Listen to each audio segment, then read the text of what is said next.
This is Hannibal here from thehannibaltv.com with the Koloff Dynasty, Alexander Koloff, Neil Koloff, and the great wrestling legend, Nikita Koloff. How is everyone today? Doing wonderful. Always great to be back with Hannibal TV. You are one of the best of the best. Thank you. And for anyone that hasn't seen it, back 2 or 3 years ago, I did a full career interview with Nikita. That was one of my most well-received interviews. And you're one of the nicest wrestlers I ever met. So I'll give you that. Well, you know what? Two things. One, it was great meeting your dad. You did a stellar job on the interview, like for real.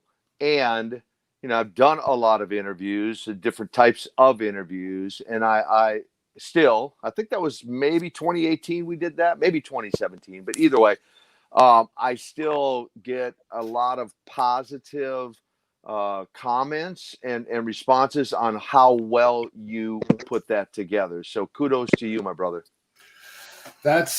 Thanks a lot. I really appreciate that. And before we get into this interview talking about this new faction that's forming, all the fans want to know your thoughts, of course, Nikita, on Road Warrior Animal's passing. He helped get you into the business, as you told me in that interview, and it's kind of shocking for all of us to hear today. And I know the other boys knew him a little bit as well. Yeah, we'll let Alexander and Neil, I'm sure, comment as well. And in fact, Neil's got a great story, a relatively recent story.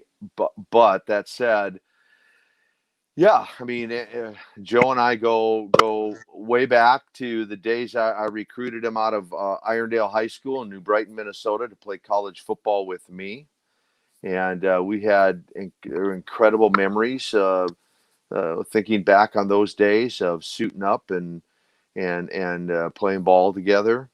And then, of course, the condensed version of the story, then fast forward a few years, and then he recruited me. He called me and recruited me out of football into pro wrestling.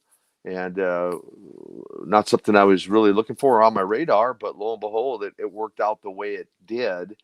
And I mean, just so many memories come flooding back in. It is a bit of a surprise for me, as I got the information. My phone's been blowing up all day, text messages, phone calls, etc.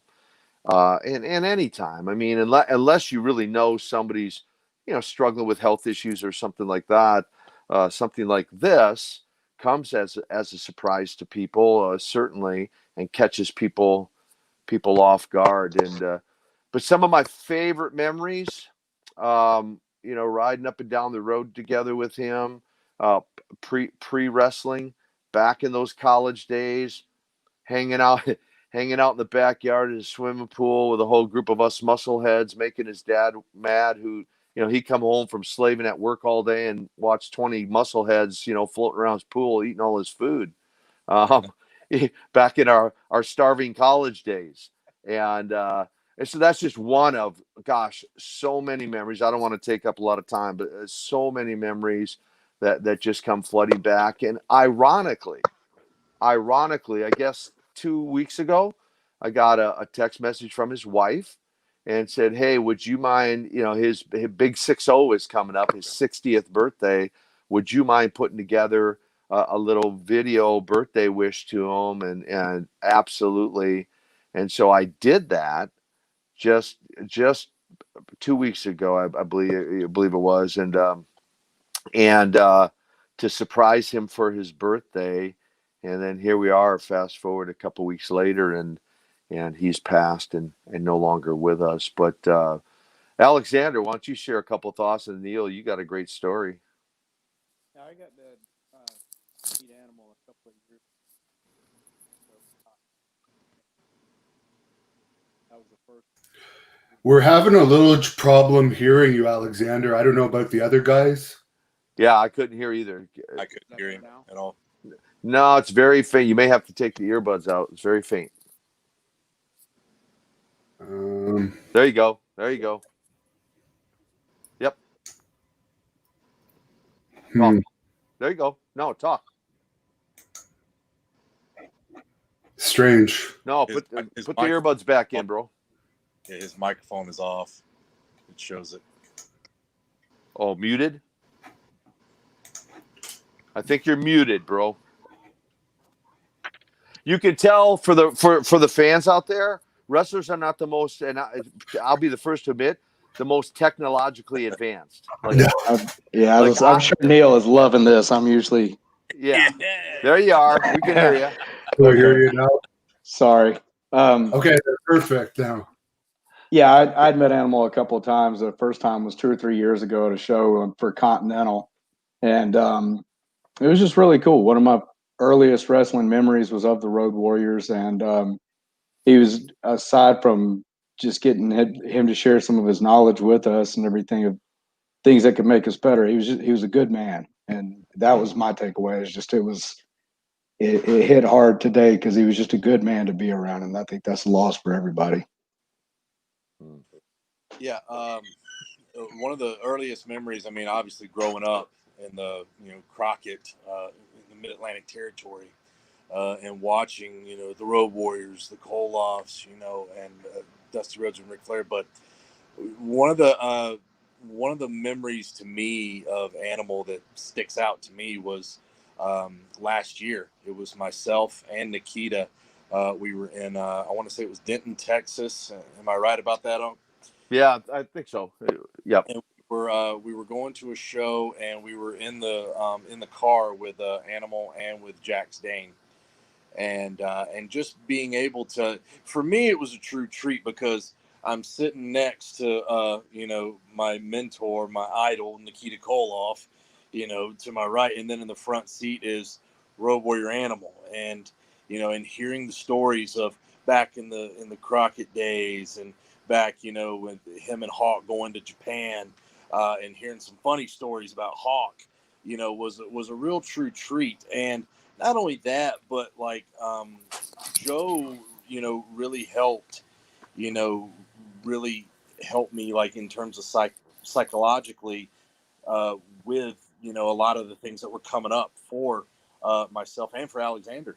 And so with that was just that was something that I just really cherish. I didn't know him long, but the time that I did get to know him was just an amazing opportunity to be able to know him, and just a really good human being. He didn't have to do that. He didn't have to do that to extend his knowledge and to extend his help and gratitude to somebody that he barely knew. And for that, I'll always cherish that. Now, as far as the Koloff Dynasty, I've seen the pictures online. I think you did something with the NWA before they went on hiatus. But for those of us that are totally unfamiliar with this new faction, obviously you look great. But how did this whole dynasty get started? And what are your goals in wrestling? Maybe we can start with Nikita again, and then you guys can add your 2 cents. Yeah, that's good. I appreciate it. Yeah, in fact, Neil's mentioning that story about Animal, us out together in Texas. In fact, we even at that time were bouncing different ideas. He had a great mind for the business, just exactly what Neil's talking about. Joe had a great mind for the business. He was, he could come up with some creative storylines and even some specifically in regards to this, creative ideas for Koloff Dynasty that we bounced around. And but prior to that, to give you the viewers a little more backstory, prior to that, looking back on my my wrestling career, wrestling under the tutelage of Uncle Ivan Koloff Jatoeta, right? And all that I learned from Uncle Ivan in terms of psychology, old school ring psychology, the mechanics of wrestling from him and Don Kernodle as the World Tag Team Champions, and then many others along the way, right? Whether it was Ric Flair or Dusty Rhodes or Ricky Steamboat or Steve Austin, or I mean, you can just go right down the list of guys I was fortunate to be in the ring with, right? Rock and Roll Express, Lex Luger, Sting. I mean, we could go on and Rick Rude. I mean, where do you want me to stop? But that said, when Neil approached me, I guess probably 2 or 3 years ago now, maybe time flies, I think, with the idea of extending the Koloff legacy, right? So I think it's no secret. People know, Uncle Ivan and I were uncle and nephew in TV land, right? I mean, I didn't grow up in Russia, wasn't born in Russia. Ivan wasn't either, but he was a lot closer to Russia than I was because he was from Vancouver, right? So, so he was much closer to Russia. But to entertain the idea to extend the Koloff legacy, I've known Neil for quite a number of years, been on many shows, watched his work ethic, and his skills and abilities in the ring speak for themselves. And I was intrigued. I was intrigued with the idea, and the more we talked about it, the more we kicked it around. I really felt like, especially with what's going on in the current climate of wrestling, that a tag team would be perhaps more effective than just a singles. And I did both, right? Magnum TA and then World Tag Champs and all that deal. But I just felt like, yeah, that might be the avenue which to take. And lo and behold, along the way comes Alexander. And I wasn't as familiar with him, but have watched some of his matches, some of his work ethic, and then what both of these guys have accomplished over their careers. So they're not brand new guys just getting started. They're very seasoned veterans that I would believed once we kind of got in the gym, worked out, as people will see with the video vignettes we put together, the little story from the very beginning from the fold to the family.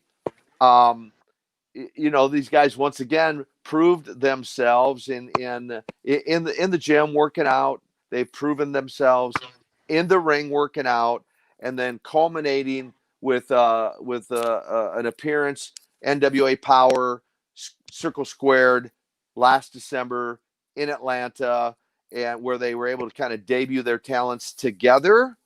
And the outcome wasn't necessarily what we were looking for, but it sparked enough interest from the fans, as well as continued my inspiration to believe they have what it takes. So, Neil, why don't you jump in there first this time and kind of give your perspective, since you got the ball rolling on all this.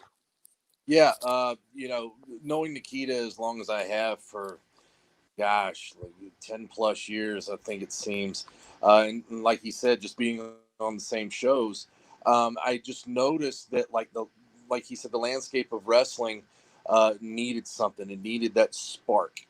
And what better way to bring back something that had a very big impact in the industry with the Koloff family. And when I approached Nikita about it, I knew that this was something that could be done. The one thing about Nikita, for those of you out there, is that it's not one of those things where it's like, okay, yeah, no problem. It's one of those, like, show me how bad you want it. Show me how bad you want it. Work hard. Show your dedication. Show your work ethic. Show exactly how bad you want this. And that was something that I know Alexander and I both did. Just putting in the time, the work ethic, the dedication, watching hours and hours and hours of film, just on Ivan and Nikita, and just their matches, like his legendary match with Ric Flair, Starrcade '86, Starrcade '87 with Terry Taylor, just on and on and on, and even with feuds that Nikita had with Sting, and even feuds that Ivan had with Bruno in the Garden. He beat Bruno in the Garden for the WWF title. So, hours and hours of just watching that, and then perfecting that craft of what I could do in the ring at that time, perfecting it into, something that we could do today. And then joining forces with Alexander has been a true blessing, because, and I think I can speak for Alexander on this when I say that when we got in the ring for the first time teaming up, it was like looking in the mirror. And that's something that you don't necessarily find a lot of in this industry. And that's something that Alexander and I both really, really take pride in. It's good. You have anything to say about it, Alexander? I think those guys pretty much covered it, but yeah, it was. I was obviously familiar with Nikita and what he did over the years, and then Neil and I had known each other for for a while and everything, and been on shows and everything together. Had never been in the ring together, but yeah, just like he said, I mean, our first time in, that was one of the things that went through my mind was that we moved alike, we were thinking similar. A lot of things didn't have to be discussed. We were on the same page all the time, and like what Neil said, I mean, Nikita's definitely a person that he'll match the effort that you put in. And once we showed that we were serious and we wanted it and we're willing to put in the work, it's paid off well for us. And I think we got a lot of big things to come, and we'll be able to show everybody that here coming soon. There's some fans on here commenting that they'd love to see you guys in a company like AEW. Nikita, is that something you'd like to see? Is there any company in particular where you'd like to end up, or you just want to take over everywhere? That's a great question, and these guys are spot on. I will just tag quickly on what they said too. Is I didn't jump on this right away when Neil first approached. I mean, I can think back now. It was a year of conversations back and forth before we really got kind of more serious about pursuing this, and then as things evolved. The word proving themselves. Yeah, I just said, okay, prove yourselves. If you are serious about this, here's my vision on it. Here's my view of what can accomplish.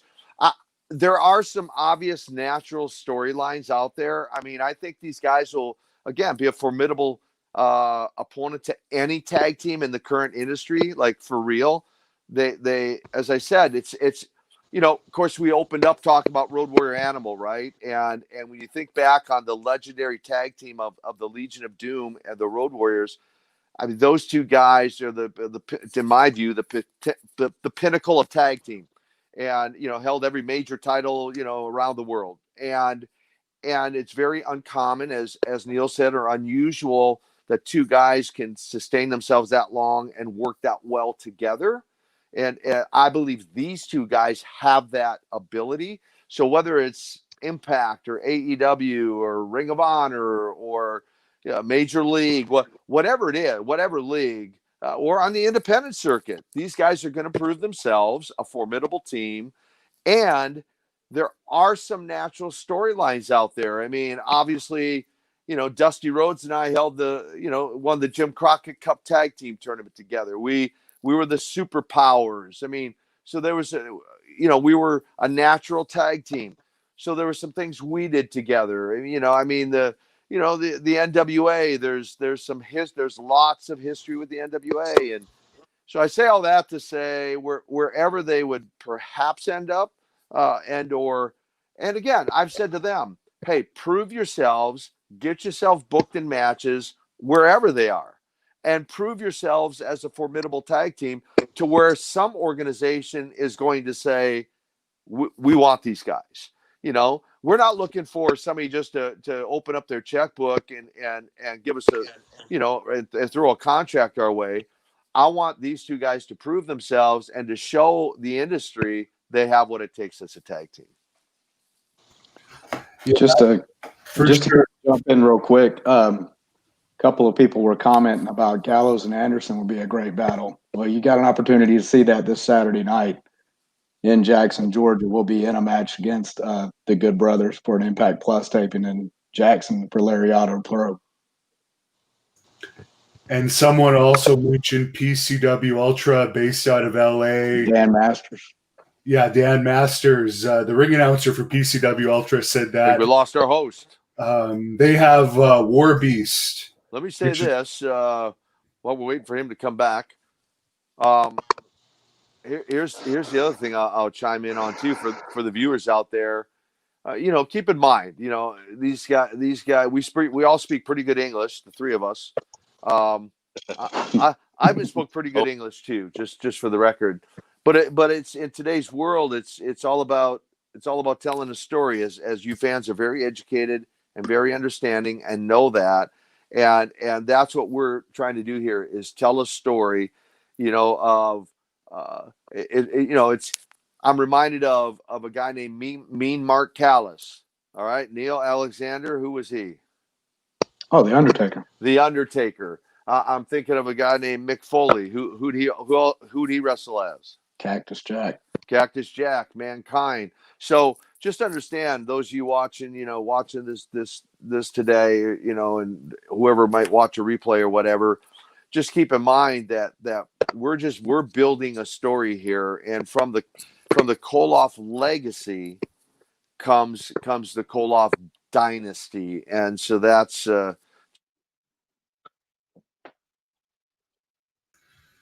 Oh, there he is again. Host permanently here. Can you hear me now? I'm here. Can you hear me, Nikita? Am I not showing up? No, you're on. I think it's.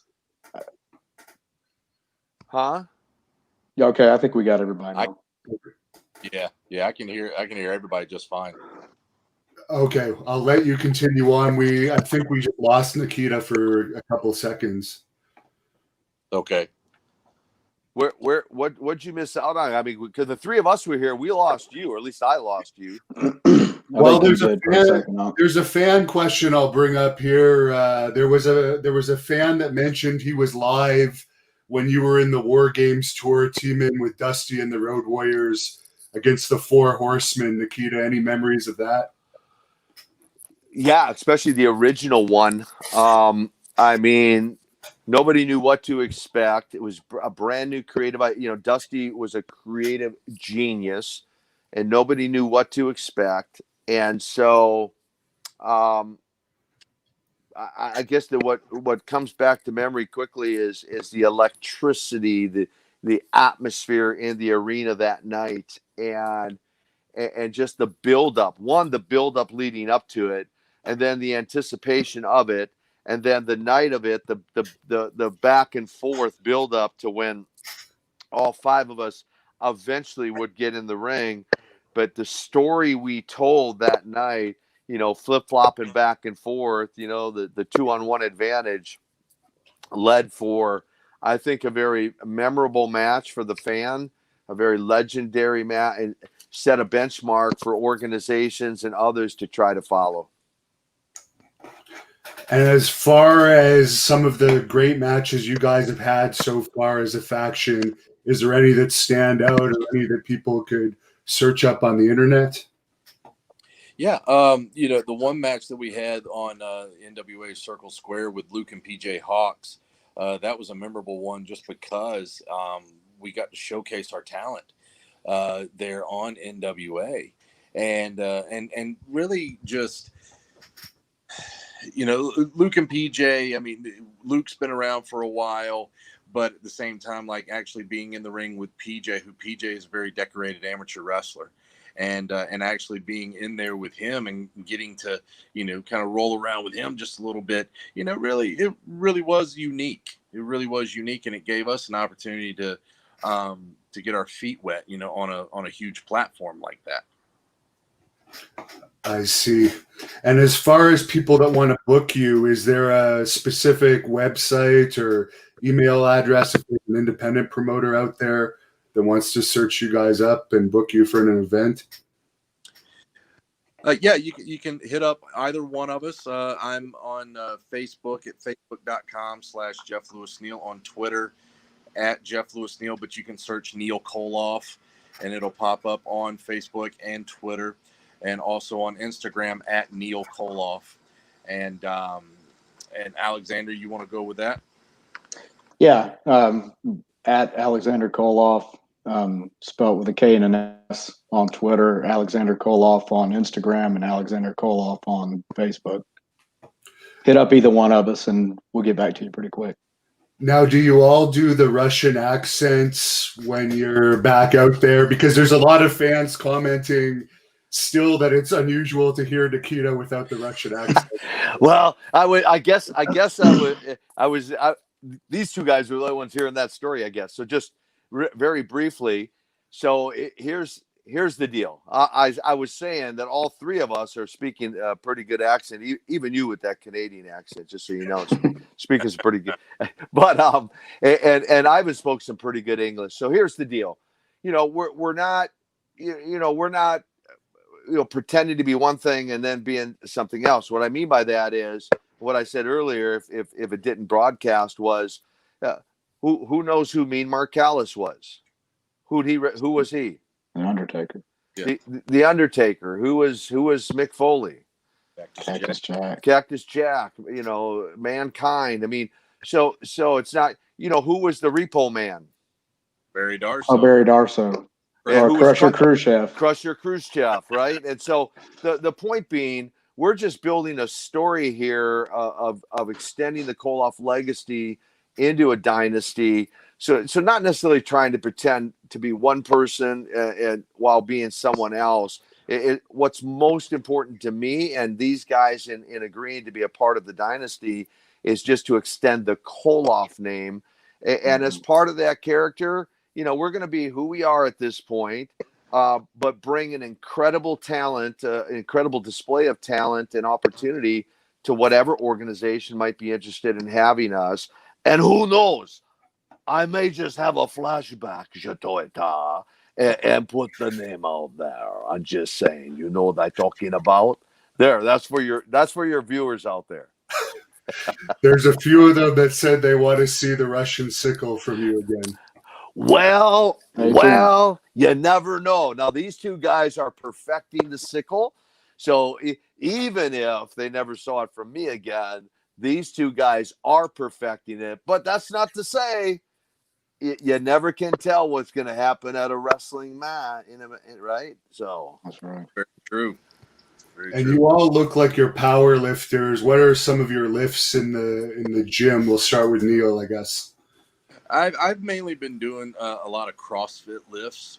I've been doing a lot of power cleans, a lot of deadlifts, and some bench press mainly. Like I've been trying to study up on a lot of the Russian lifting, like for Alexander Karelin, the multiple time gold medalist. I was an amateur wrestler myself.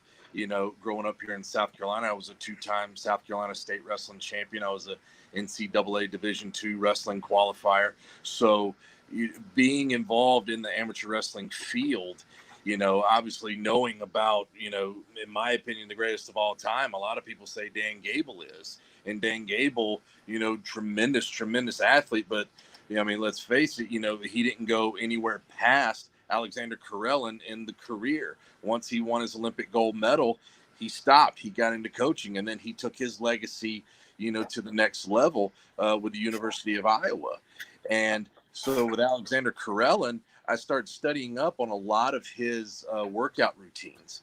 And believe it or not, I don't know if you know this story, but he would time his bench presses. He would go on the bench and he would put 300 pounds on there and go for 15 minutes. He would time his bench presses instead of counting his reps. And that was just something that was unique to me. He would do that with his bench presses and his deadlifts. And that is something that I have not yet mastered. In 300 pounds on the bench press for 15 reps. I can get 300 on the bench, but not for 15 minutes. So that's a little bit difficult. But in watching his training routine has actually inspired me to do more into the gym and just become just that overall incredible athlete that he was. And that's a motivation for me in the gym. And that's where I'm seeing a lot of improvements with me. And what about you, Alexander? Here the past couple of months, I've gone to more endurance lifting like Neil was talking about. But I mean, back in December and everything, I was lifting heavy. I'm still benching in the 3s, deadlifting the 4s, and squatting in the 3s. I don't squat as heavy as I used to, just because my back gets beat up enough as is. And I'll chime in and just I tell people I'm not trying to impress anybody in the gym anymore. But that said, I am still in the gym 49 years consistently that I have been working out on a regular basis. And I just do what I call maintenance training. And if and I do want to keep in shape just in case I need to pull that Russian sickle out sometime. I still need to maintain some level of being in shape. I'm gonna guess you broke the 500-pound bench press mark when you were in your youth, Nikita.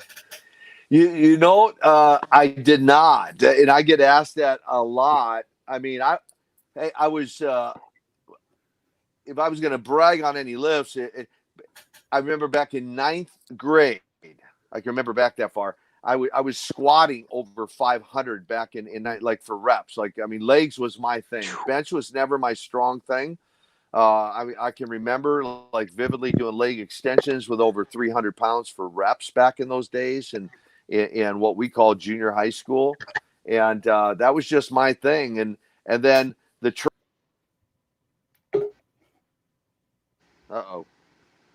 is that me? Is that me again? Yeah, That was you on. That's weird. Cut off when you said the training. Yeah, the traps. The traps were my my thing. That was the easiest muscle to develop. But no, I did not ever hit the 500-pound bench.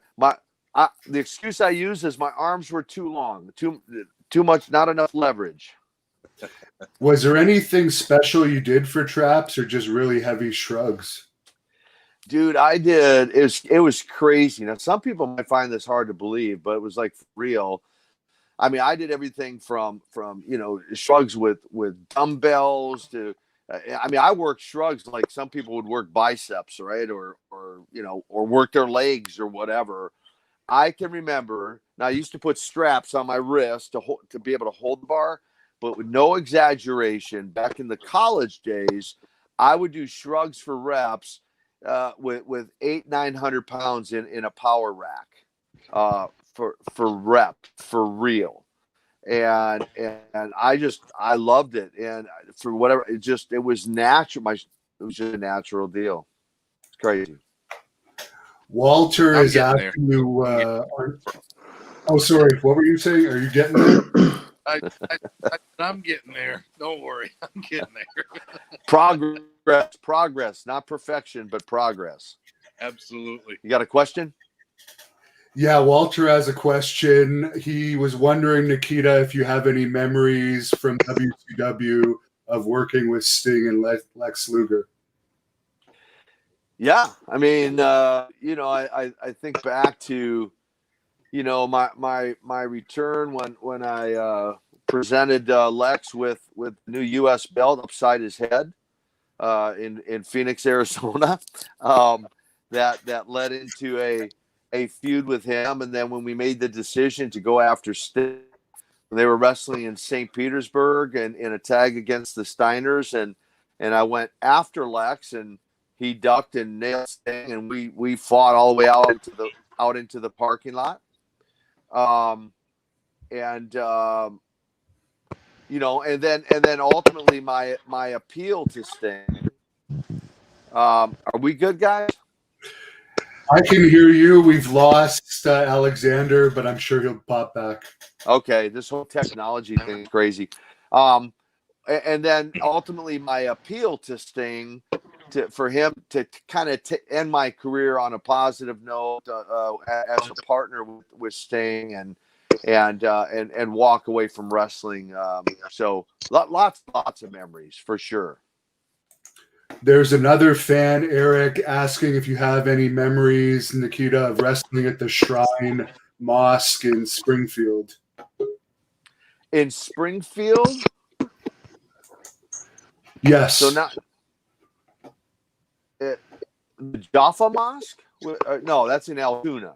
Yeah, he says the Shrine Mosque in Springfield, but he didn't say what state Springfield. So be more specific, Eric, if you're still the only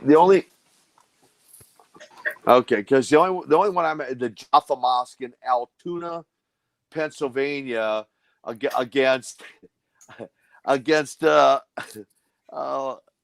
Bob Backlund, of all people, my one match against Bob Backlund in the Jaffa Mosque in Altoona, Pennsylvania. That was a memorable match. Now, I can imagine. hey, I've never heard that story. I've heard a lot of stories, but I've never heard that story of wrestling good old Bobby Backlund. Yeah, I'm interested in hearing that one.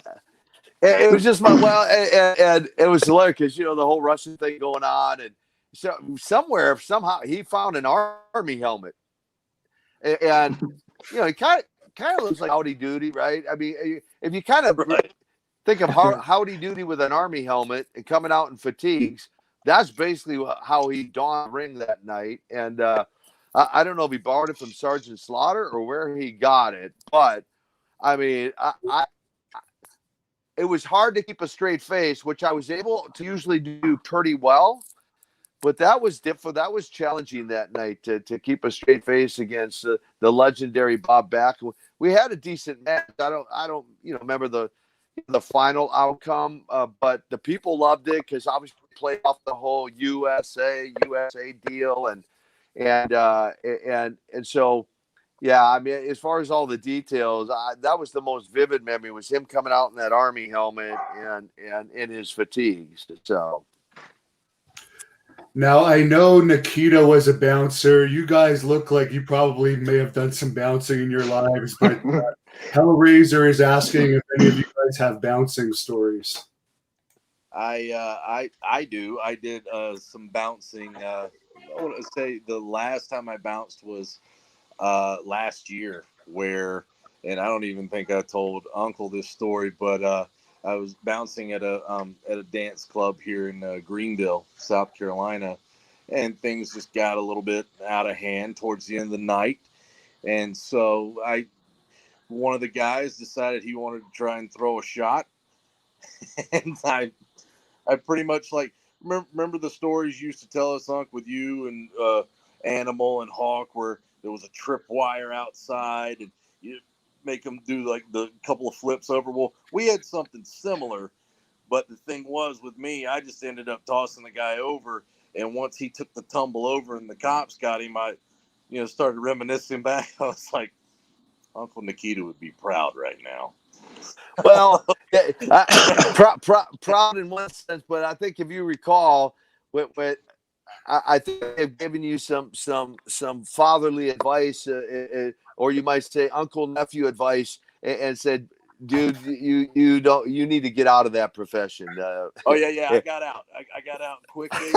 I realized that once the fights continued to happen, I was like, I love my fiance, I love my little boy more than anything. I got to get out of this. So, too risky. I decided. And any stories? Yeah, I did a little bit back with my Sambo coach. Sambo's a Russian form of wrestling, ironically. And he was like this big, dieseled up ex-Navy SEAL. And so Gerard's thing was always just don't do anything on your own. You guys work together. And so these guys were smoking weed at a table. It was back in '96 during the Olympics and everything. And I came up and I asked the guy, this junk plays out like a movie. Trying to be polite. I said, hey, will you put that out for me, please? He takes a hit, looks up at me and blows it in my face. And I said, that was a bad choice. So I went and got Gerard. Like I said, he looks like Wesley Snipes, Diesel, the Demolition Man, but just all jacked up. And I said, hey, I got a problem. And he goes, what is it? And I told him what he did. And he goes, he did what? And I mean, he loses it. So he beats me to the table before I can even get over there. And whenever he rounds the corner, those guys were stepping on each other, trying to put it out and everything. They didn't even have to be told to leave. They left. And so then later on in the evening, there were some Georgia Tech linemen that were in there. Got out of hand, real big guys and everything. And Gerard always had this speech that he would give. We're all kind of standing there lined up. And I mean, I was doing this just every now and again. This wasn't like an every weekend thing for me. So I'm got no real I don't want to fight these Georgia Tech linemen. And so Gerard stands there and he looks at the guy and he goes, all right, you're healthy. I'm healthy. You've got a choice to make. You can leave Whatever happens from there, you're responsible for if you choose to not leave right now. The guy goes like he's going to make a move from him, and my coach came out from behind his back. I don't know if you know what I always heard him called a slapjack. It was a piece of leather with like lead in the end of it. Oh yeah. Wow. Catches this guy here, knocks him out, and asks the other two linemen. He said, "Now, if you guys would remove your buddy and do that for me, I would appreciate it." Calm. And that was what was scary. It was that calm. And I mean, like, I'm probably shaking as bad as the lineman because I'm shook up watching this guy get dropped like that. And so anyway, it was a couple of times of that, and I was like, oh no, this isn't my thing. I'll fight for sport. Just for the record, for the viewers out there, bouncing in the club was not a prerequisite for professional wrestlers. That just happened to be something some of the guys did, but it was not a prerequisite. Hey, Alexander, Neil gave a little bit of his background for the viewers out there. Take a minute, dude, and just give them a little bit of your background too, be outside of pro wrestling. Okay. I didn't have the extensive amateur wrestling experience that Neil had. I had jiu-jitsu and combat sambo experience and everything. Did well with that, with some intramural events and everything. Best I did, I won 123 straight. That was my claim to fame with that. And then in boxing, I won a silver medal in the Georgia Games in 2005 at super middleweight. Very impressive. Well, I wanted them to share their amateur backgrounds just for people to understand. Again, my decision to bring these two guys aboard and to work with these guys, that played a factor in my decision. That, you know, I just wasn't looking for a couple guys that went to a training camp and decided to be a pro wrestler. I wanted some guys that I knew had a very extensive background and could realistically carry on the Koloff name and make a mark for themselves.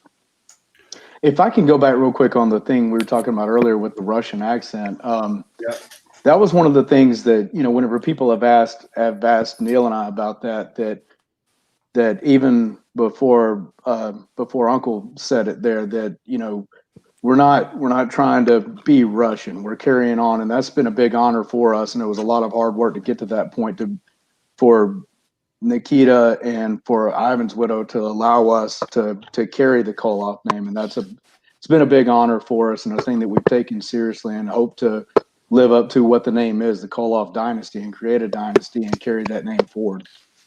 Right. There's a question on here for Nikita, who said in my previous interview that he made it to the end of the Rocky IV auditions, but Dolph Lundgren ultimately got the job. This person is asking if you had any interaction with Dolph at those auditions. Well, we were all on the set at the same time, so I didn't really know who he was. I mean, we knew who it was coming down to as far as potentially, one or the other, as far as who would land the role.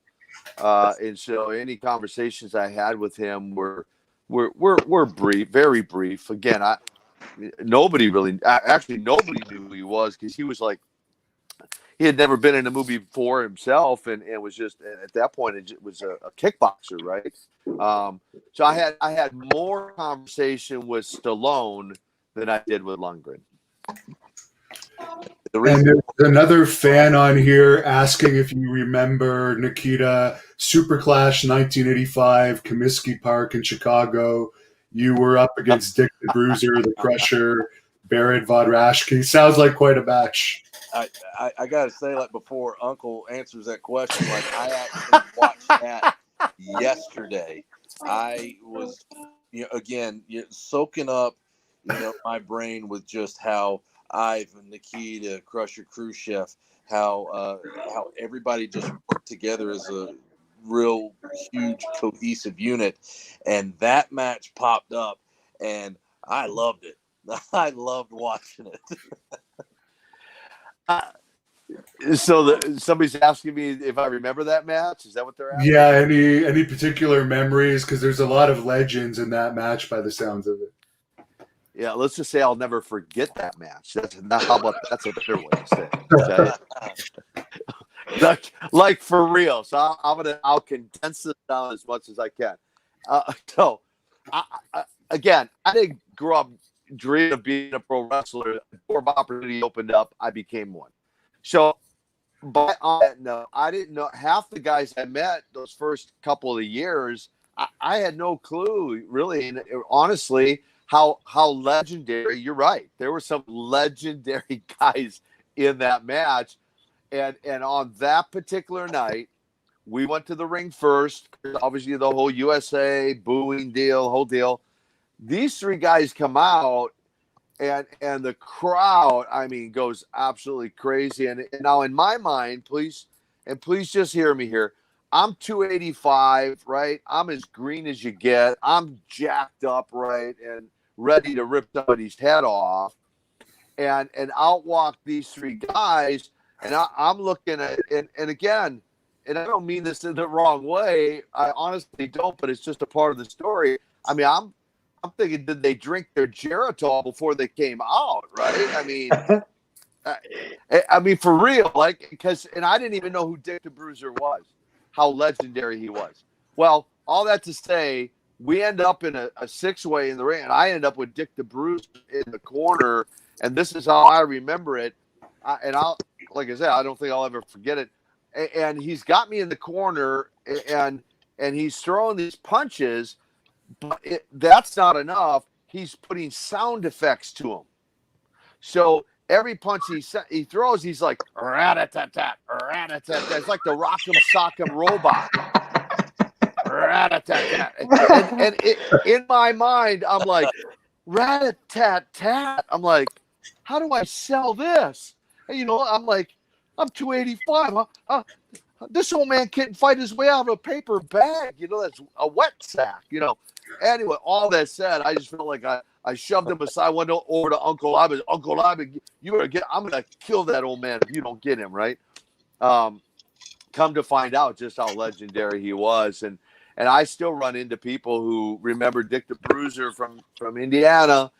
But that's my one Dick the Bruiser match and my one story. I'll never forget that match and Dick the Bruiser. I loved it. I gotta admit, I loved it. That's hilarious. You just watched that last night. So. Yes. That match is online. It's on YouTube or something. Yes, it is. Oh, I'm watching that after this. Especially if I could hear rat-a-tat-tat. Well, I don't know that you'll hear him, but now you'll know this. If you watch it and you see that part, you'll know what he was saying as he was like Rock'em Sock'em robot. Rat-a-tat-tat, rat-a-tat-tat. Now that I'll be saying it. I'm gonna start watching this rat-a-tat-tat, rat-a-tat-tat. There you go. I love the story about him and the Road Warriors where it was I don't know which one it was, but Hawk or Animal, one of the two, pressed him and they slammed him. And he said, "What? I think it was Dick the Bruiser that said, 'What are you doing?'" And Animal said, "Whatever I want." And pressed him. How scary is that? Yeah, exactly. For a fact, I know that story. Yeah, they had matches against some of those guys too, Baron and Crusher and Dick and some of the other guys. Yeah, I'm doing whatever I want, so shut up. There's a bunch of fans on here commenting about the infamous David Crockett clothesline that Nikita did in that famous interview segment. Was he expecting that, is what they're asking? So he knew it was coming. I don't think he knew how good it would look. In other words, I don't think he anticipated that I would make it look as good as it looked. And the good news is he did not have to get his jaw wired or anything after the fact. That's the good news. How injured he got, I don't know that I ever inquired. I just knew it was television and it needed to look good. There's some other fans on here asking about Ravishing Rick Rude, who I know you were close with. You told that hockey fight story the last time I spoke with you. Do you have any other stories about Rick you could share with us? I mean, really, just Rick was a tough guy, and part of the reason he was tough is because his dad was a Golden Gloves boxer, and basically pummeled Rick in submission. I think as a kid growing up, and meaning he made sure Rick was going to be a tough guy, and he was.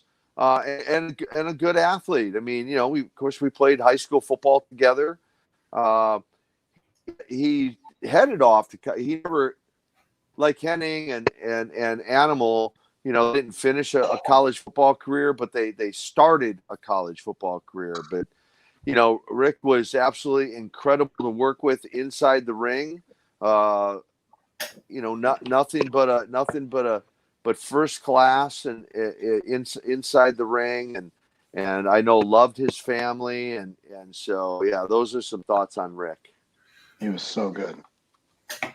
And there's also some fans wondering, I know you were friends with Barry Darso, Nikita, who you talked about earlier as a former Russian as well. How is he doing these days? I know he recently retired from wrestling. Barry's doing good. Barry's a very successful. In fact, one of our high school buddies, him and Barry have a printing shop together up in Minnesota.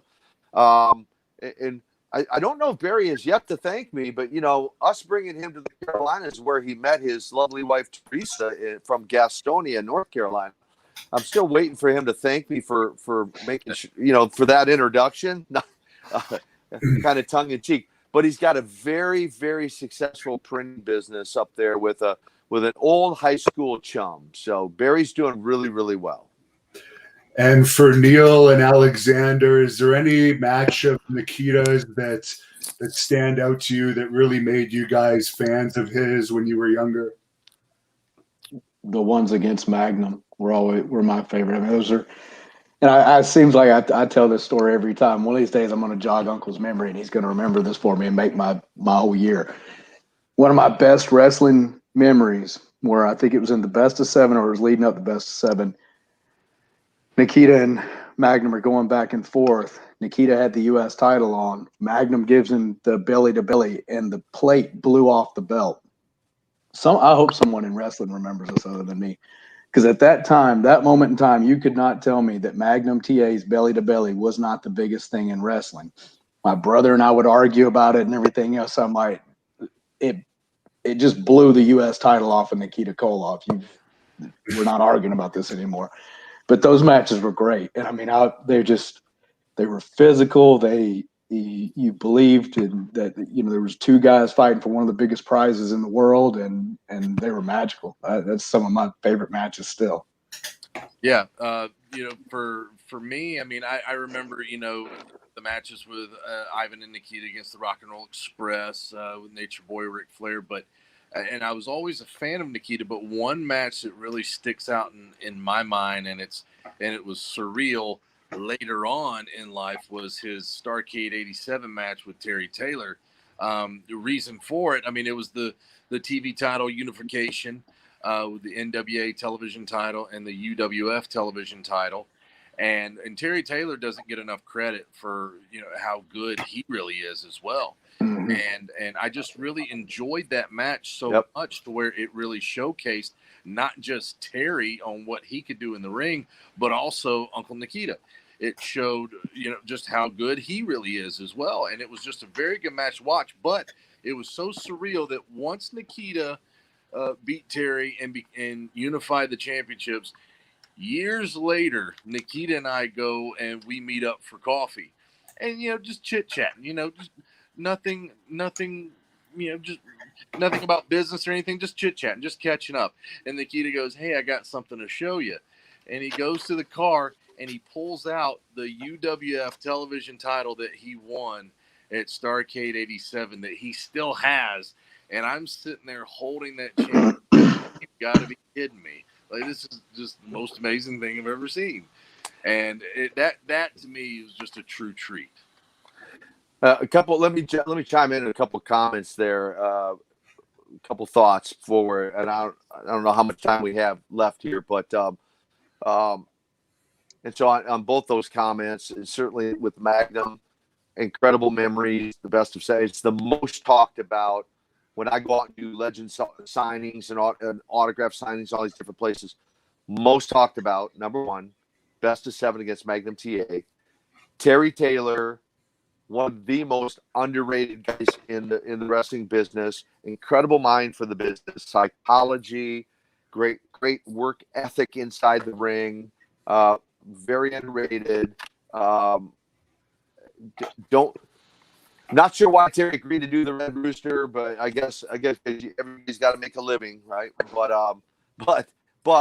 that said, Terry's the only guy who can pull that gimmick off too, and so kudos to Terry and again, for my whole career, what Neil just said is just one example of the reason I had the success I had was because of all of those kinds of guys that I got the privilege of working with. And I want to say this too, since we opened up with Road Warrior Animal, his passing, really want to honor him tonight by saying some very memorable matches early on certainly were the Russian chain matches and or the tag team matches that Ivan and I had against those guys that many times would bring the house down in a sense.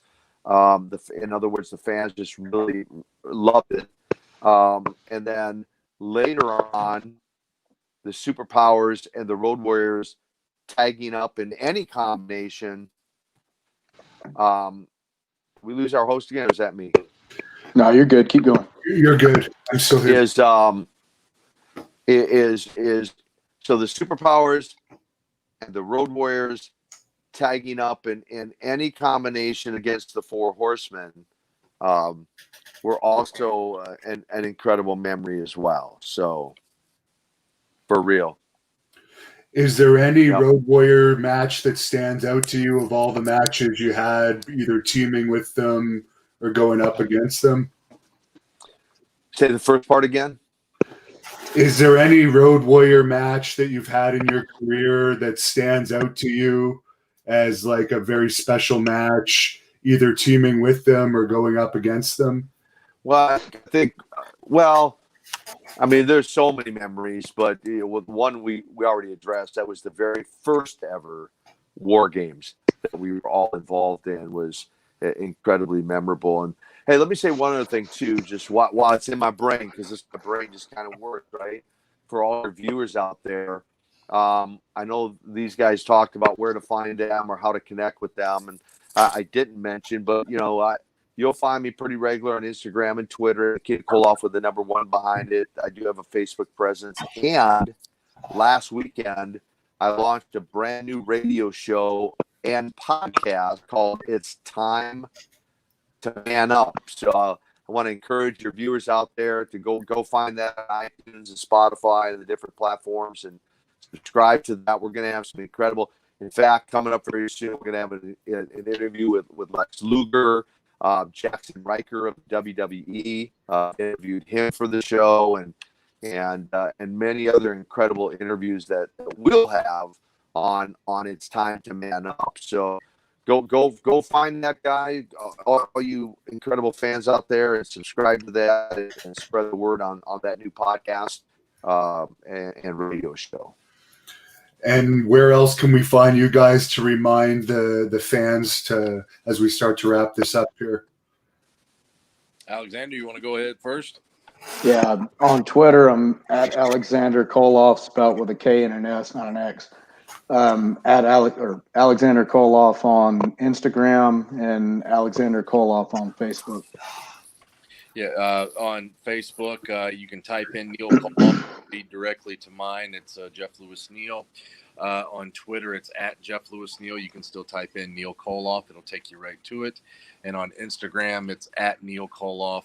And every morning, I'm the producer of the Dex and Barbie T Morning Show on Hot 98.1 and Hot 104.5, which you can catch on Facebook at Hot981 at Facebook.com/Hot981 and Hot1045. Excellent. Well, if one of you guys wants to send me all of your links with Nikita's podcast and social media and all of your social media, I will put it in the description of this video. So as the fans watch this, I'm sure there'll be thousands over time. They'll just be able to look in the description and find all of those links. Definitely. Well, let me one other comment. I just want to conclude kind of with what I opened up with. Hannibal TV.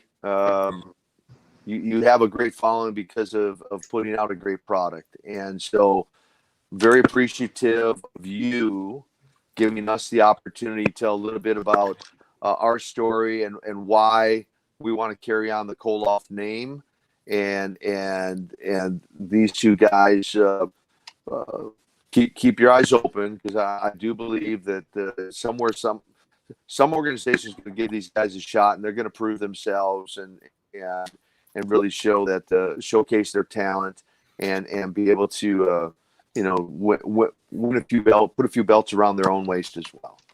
Absolutely. Thank you, Uncle. Yes, thank you. Well, to close this up, I'll take myself out of this, and I'll let you guys do a little promo about the Koloff Dynasty to end this as we go off the air. Alexander, you go first, brother. Starting off with this weekend, we've been saying we wanted an opportunity to be in the ring with some of the best teams in the world, and we get that this weekend with the Good Brothers at the Impact Plus taping for Lariato in Jackson, Georgia. Don't sleep on that. Gallows has, acted like he wanted to sleep on it in the past. We've got the Machine Gun, we've got the Big LG, and it's going to be a huge opportunity for us to show the world what we've been saying. That's going to be one to check out. I'm pretty excited for that. Just like Alexander said, the world is going to see the Koloff Dynasty very, very soon. But world, I don't think you're ready for what the Koloff Dynasty can bring, because the Koloff Dynasty will bring havoc anywhere we go, anywhere and everywhere we go, whether it's AEW, Impact, Major League Wrestling, it doesn't matter. The bottom line is, from the words of our uncle Nikita Koloff, we will destroy you. Hannibal TV, thank you so much for having us. And here's what I have to say. Just remember, when the Koloff Dynasty step into the ring, this all you have to remember is you will go down.